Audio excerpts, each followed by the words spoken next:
brings us into our next question. What is it that really needs to change? Well, your story. I know this sounds cliche. Who's heard change your story, change your life, or something along the lines? We hear it all the time.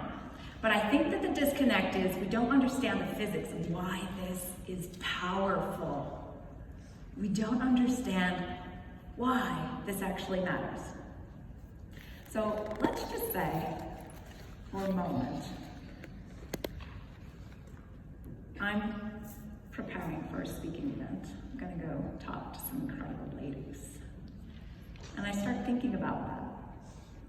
And I'm thinking about how I want it to go. And suddenly, my imagination is activated. And I can visibly see myself in my mind having an experience of the things that I'm thinking about. I can see myself interacting, moving on the stage. I can see the faces, I can see the writing, I can see the communication and connection. Suddenly, I start to feel inspired, empowered, connected. I start to feel in my alignment with my purpose. Now, we call this feeling, but it's also called emotion. E, energy, in motion. The body is simply responding to what's been activated in the imagination. It doesn't know that what's been vividly imagined isn't actually happening. It doesn't care for truth or lies, what's false, what's any of it. It just responds to the image.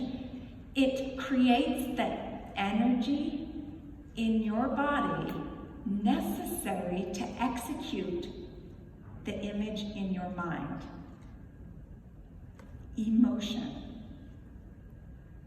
Now, let's say I start thinking about this same event, and I start thinking about, oh gee, what if I fall off the stage? Oh, what if I forget everything I'm gonna say? Oh my God, what if they don't even get it and I don't make any sense? I'm thinking these things, and in my mind, the thought activates my imagination. In my imagination, I can see myself actively having this experience. My body believes this is really happening. It's creating the emotion to be able to execute this blueprint that's going on in its mind. I start to feel like doubt. Oh, I'm so nervous. I just can't, I'm sick. Oh, I worry, fear. I feel suppressed. I feel frustrated that I feel so worried. The story matters because what's going on in the mind, the thought is the title. The imagination is the illustration. And the body responds by producing the energy required to execute what's going on in the imagination. It didn't matter that what was going on in my mind was real, true, false, lie. None of it mattered. The body didn't question. It just said basically, as you wish. Now that moves us into this next piece. How do I become this version of myself that I can somehow sense that I know I'm meant to be? How do I do that? Well, I just learned that my body will respond however I want it to whatever images are going on in my mind.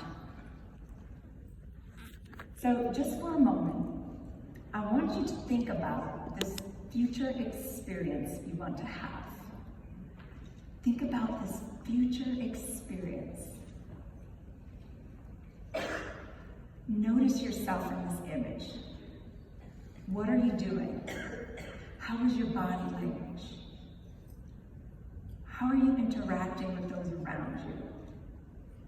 How are you treating yourself? Notice that. By simply thinking of a future version of yourself, your body begins to respond to that image. Some of you I watched happen to sit up just a little bit straighter. Some of you I watched a smile come across your face because I know that this other version of you doesn't put up with a lot of the bullshit you put up with now. It doesn't tolerate what you're tolerating now. It doesn't suppress itself and make itself uncomfortable just so those around it can be comfortable. And I think that you all know that. So how do you do this merge thing? How do you fully get it? You connect with this version of you daily. So an exercise you can do is just think of this version of yourself, this future version of yourself, and build the character by writing a description. Think of it like you're building a character to give to a movie star and say, hey, I need you to play this character. They're gonna read it and say, yep, I got it. And they're gonna play it exactly how you imagined it. That's how clear you're getting with this character. For those of you who don't have a very clear imagination, maybe you don't see so vividly, simply writing out what that looks like for you, how you can somehow sense the gap, that it's more developed, more progressed version of you. You'll notice that as you start to write, the images come to mind. You start to feel the emotion build up in your body. And then you embody that energy and you go about your day in alignment with that authentic version of you. You would not be able to imagine that version of you if that version of you was not trying to express itself through you. Without you, that version of you will not exist. Will not exist. Let me ask you a question. If you make a date with somebody, we're gonna go have coffee, we're gonna connect, and they don't show up, how does that make you feel? Is that, like, maybe, hopefully they're okay, but I'm a little annoyed. You make another date with them, everything was fine, things just came up, they just didn't show up. So you're like, okay, yeah, let's go tomorrow. And you show up, you're ready, prepared, you've already scheduled it, but they don't show up again. How does this make you feel? Disrespected. Now you're starting to get a little annoyed. And you know what? They don't even call you. But here you are again. Hey, you didn't show up. You know, what happened? Oh, you know, I just didn't feel like it. You're like, oh, what? I didn't get a text, a call, Facebook, nothing. No, I just didn't feel like it. Let me tell you something. If you will not tolerate disrespect from somebody else like that, don't you even think about doing it to yourself. Don't even think about doing it to yourself. If you're getting fed up because somebody keeps putting you off, you had better take a look in the mirror. And you had better get very, very, very honest with yourself.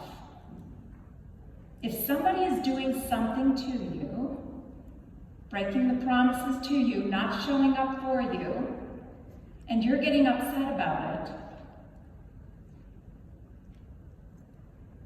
go have a conversation with that person staring back at you in the mirror.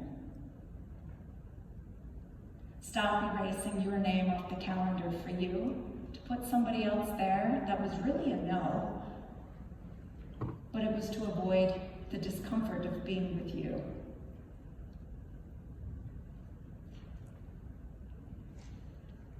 There's a very cool poem. Mind is the master power that molds and makes.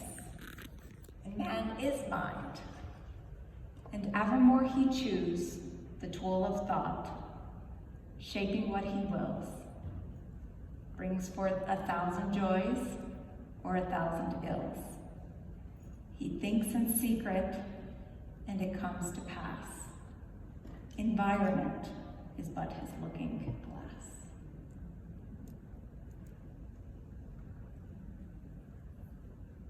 Are you able? Yes. Are you willing? And that's your choice. So next time you get upset, have a conversation with yourself. What is my thought? What images is going on in my mind? And thank you, body, for doing its job to try to execute this image. But instead of thinking of what I don't want, I'm going to start thinking of what I do want. If this thought makes me feel small, suppressed, angry, frustrated, disappointment, that's because it's not in alignment with that future version of yourself, and that's when you know, I gotta change the thought. I don't fit into this anymore. I've outgrown that. I have outgrown that. Ladies, thank you so much for showing up exactly as you have today. There is nothing wrong with you. There is no problem. It is simply an error in thought that there is a problem. Thank you so much for your time.